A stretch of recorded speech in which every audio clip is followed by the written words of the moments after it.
नमस्कार दोस्तों। माध्यमिक आचार्य को लेकर के अब एक ऑफिशियल नोटिस बोल सकते हो जारी किया गया है। और ये जो मैं पिछला वीडियो बनाया था जिससे बोला था मैं शाम शाम तक वीडियो अपलोड कर दूंगा, यानी कि वो जो वीडियो अभी रात्रि को आई, जस्ट अभी तक आई है, इसलिए मैं अभी रात को ही वीडियो शूट कर रहा हूँ। ठीक ना, चलिए स्टार्ट करते हैं। आप देखिएगा फाइनल ऑर्डर आ चुका है, छात्रों में अलर्ट, गेम खत्म हो चुका पूरी तरीके से। झारखंड उच्च न्यायालय यानी कि झारखंड हाई कोर्ट का क्या आदेश आया, ये जानना अति आवश्यक है। और लास्ट लास्ट में कुछ ऐसे पॉइंट बता के जाऊंगा जो आपके लिए बेनिफिट होने वाले, ठीक ना।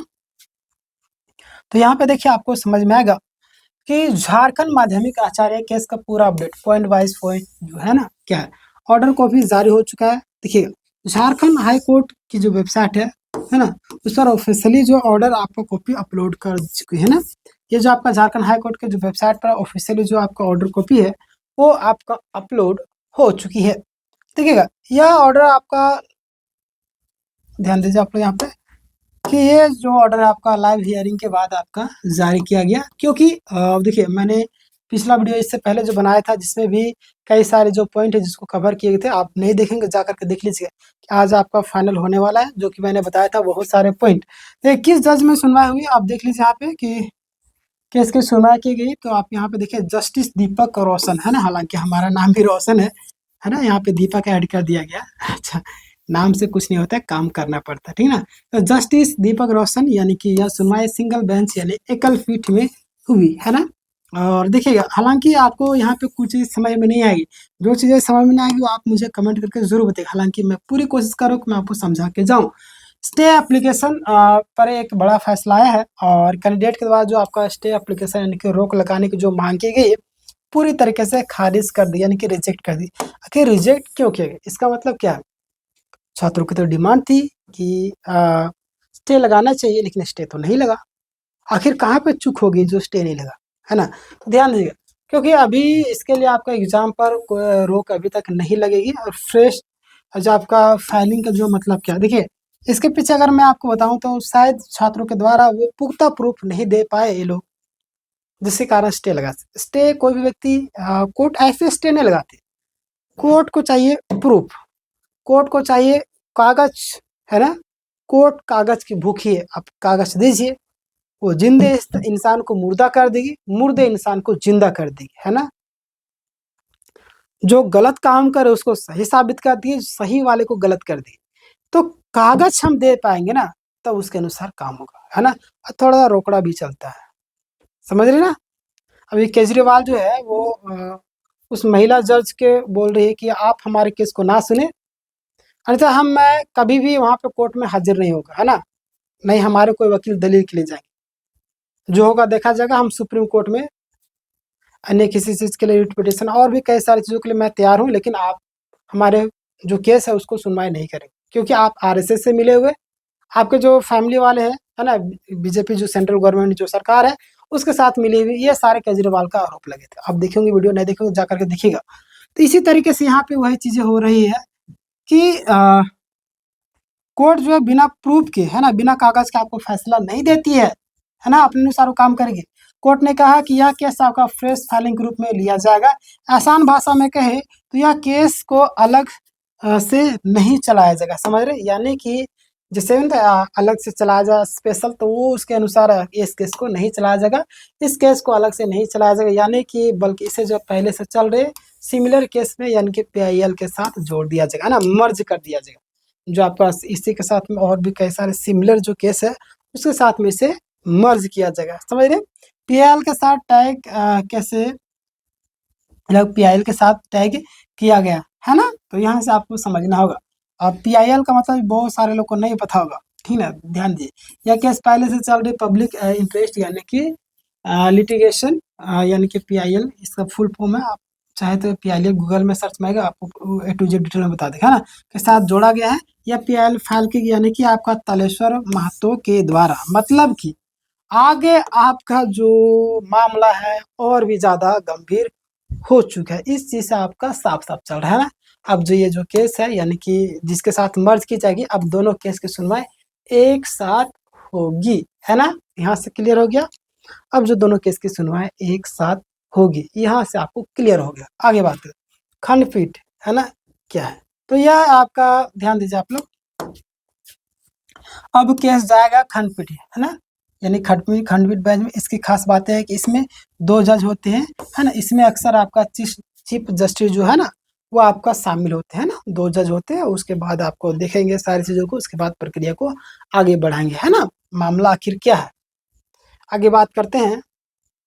देखिए ऑलरेडी अगर है केस, है ना, उसके साथ मर्ज कर दी, यानी कि यहाँ पे अब सिंगल में जैसे क्या होता है ना कि अपने अनुसार चलते हैं। अब डबल में है कि क्या होगा, उसके साथ ऑलरेडी मर्ज है तो वो भी केस रहेगा, ये भी। तो दोनों को थोड़ा थोड़ा कम कम समय दे करके सुना जाएगा, है ना।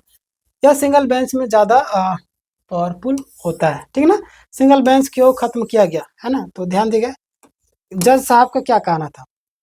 तो जज साहब का कहना था कि अगर अलग अलग बेंच में सुनाई करेंगे तो 2 अलग अलग जजमेंट आ सकते हैं, जिसलिए मतलब कि कन्फ्यूजन यानी कि कॉन्फ्लिक्ट हो सकता है। मतलब जाहिर सी बात है, अगर अलग अलग 2 केस है ना, तो अलग अलग अगर सुनेंगे तो फिर अलग अलग जजमेंट आ जाए, फिर तो कोई दिक्कत हो जाएगी, है ना। तो अलग अलग जजमेंट नहीं है, क्योंकि अलग अलग जजमेंट कैसे आ जाएगा भाई। हमारे वकील है वो अलग हिसाब से बात करें, उनकी मेंटेलिटी अलग होता है, वो कुछ अलग अलग प्रूफ देंगे। दूसरा का जो वकील है वो वही सेम केस में कुछ मिलता जुलता जो केस है उसमें अलग प्रूफ दे रहे, अलग सारी चीज दे रहे, तो उसके अनुसार अलग फैसला, किसी में हाँ आ जाए किसी में ना। पर आखिर मामला क्या है ना। तो इसलिए ये चाह रहे हैं कि दोनों का जो है ना एक साथ सुना जाए और दोनों में एक ही क्या किया जाएगा, फैसला दिया जाएगा, ताकि दिक्कत ना हो, ठीक है। ये अच्छी बात भी कह सकते हैं। इसीलिए केस को एक ही जगह में भेज दिया गया, है ना, डिवीजन बेंच में। यानी कि आगे बात करते हैं। नेक्स्ट जो डेट क्यों नहीं दी गई, क्योंकि अब जो है ना, अब यह केस सिंगल बेंच में खत्म हो चुका है। आगे की सुनवाई आपका, है ना, PLK में जिसमें मर्ज किया गया, है ना, जो आपका डिवीजन बेंच है उसमें आपको सुनवाई होगी। क्लियर। आगे बात करते हैं मीडिया रिपोर्ट की। अगर हम बात करें मीडिया रिपोर्ट के अनुसार, तो प्रभात खबर और भी कई सारे जो अलग अलग खबरें छाप रहे हैं। देखिए उसमें क्या गया, अंतिम राहत यानी कि स्टे से इनकार और केस को खंडपीठ में ट्रांसफर किया गया, है ना। ये सारी चीजें लिख रहे हैं वो लोग। खैर सबकी अलग अलग राय है, सबको अपने अपने हिसाब से लिखते हैं, है ना, सबकी मेंटलिटी एक जैसे नहीं होती। कैंडिडेट्स की क्या मांग रहा है, तो 50+ जो भी अभ्यर्थी है ना इंटरव्यू एप्लीकेशन वो डाल दी है। मुख्य मांग इनका क्या है कि ओरिजिनल जो आपका आंसर शीट है वो दिखाया जाए। बिल्कुल ठीक है, जाहिर सी बात है, दिखाना भी चाहिए। जब छात्र है मांग कर रहे हैं, वो उनका कितना मेहनत किए, क्या गलती है क्या नहीं है, मांग कर रहे तो करना चाहिए, है ना। मॉडल आंसर पर आपत्ति का जो आपका मौका दिया जाए, ठीक ना। एग्जाम डेट पर क्या असर पड़ेगा, तो यहाँ पे ध्यान दीजिए आप लोग।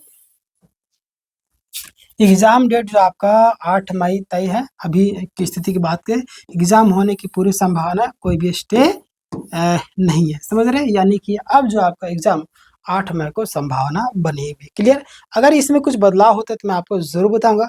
चैनल में नए होंगे सब्सक्राइब, क्योंकि हजारों छात्रों की मैंने हेल्प की सहायक आचार्य में, तो माध्यमिक आचार्य में भी आप लोगों की जहां जरूरत पड़ी हर एक चीज को लेकर के, चाहे न्यूज से लेकर के जहाँ पर जरूरत हर एक जगह मैं हेल्प करने को तैयार हूँ, ठीक है ना। चलिए तो आगे हम बात करते हैं। ध्यान दीजिए आगे क्या होगा। तो अब यह मामला पूरा निर्भर करेगा, है ना, जो आपका मर्ज किया गया है ना उसमें जो सुनवाई पर क्या होता है। लेकिन इतने कम समय में 8 मई से पहले, है ना, सुनवाई प्लस में फैसला आना कंफर्म नहीं है, क्योंकि अभी देखिए आपके पास ज़्यादा टाइम भी नहीं है। एक आध सप्ताह का आपको समझिए क्या टाइम बचा हुआ है, ठीक ना। एक आध सप्ताह में इतना फास्ट हमें लगता है कोर्ट नहीं चलेगी। तो आप एग्ज़ाम के लिए ऑलरेडी तैयार रहिएगा, है ना। फाइनल कंक्लूजन की अगर हम बात करें तो स्टे आपका रिजेक्ट हो गया, है ना, और केस जो आपका PIL के साथ जोड़ दिया गया। सुनवाई आप डिवीजन बेंच में होगी और 8 मई को एग्जाम होने की पूरी संभावना है ना। तो आप इसके लिए तैयार रहिएगा, है ना, 8 मई को। क्लियर। तो ये सारी चीजें हैं जो आज की सुनवाई में हुआ। क्लियर। स्टूडेंट के लिए ज़रूरी सलाह आपके लिए कि कोर्ट में केस चलता रहेगा, हाँ चल भी रहा है ना। आपके हाथ में ये सारी चीज़ें नहीं है ना, लेकिन एग्ज़ाम आपके हाथ में। तो पूरी तरीके से प्रिपेयर होकर के तैयार कीजिए। हमारे चैनल से भी आप तैयारी कर सकते हैं। सुबह आपका 7 बजे से लेकर के रात्रि के 11 बजे तक सभी क्लासेस लाइव चलते हैं दोस्तों, है ना। तो आप लोग तैयारी में जुटे रहिए, हर एक दिन जुड़िएगा, ठीक है। आपका 10 से 15 दिन में जो आपका रिवीजन हो जाएगा। फिर एक बार आपको बेस्ट परफॉर्मेंस के साथ में एग्जाम को दीजिए, जो होगा देखा जाएगा। याद रखिए ज़िंदगी में एक चीज़ याद रखिए कि जो होता है अच्छे के लिए, इस माइंडसेट से अगर आप चलेंगे तो जीवन में कभी दुःख नहीं। सोचिए कि चलो जो होना था हो गया, अब आगे क्या करना है इसके बारे में सोचना है, ठीक है ना? मामला कोर्ट में चल रहा है, कोर्ट में क्या क्या डिसीजन आएगा सारी चीज़ तो फिर पता चल ही जाएगा, ठीक है ना? बाकी बात, चैनल में अगर नए हो सब्सक्राइब करना तो बनता है। इस वीडियो को हर एक ग्रुप में शेयर कीजिए ताकि सही जानकारी लोगों तक पहुँच सके। मिलते हैं नेक्स्ट वीडियो में, तब तक के लिए अपना ख्याल रखिए, मस्त रहिए, स्वस्थ रहिए। धन्यवाद।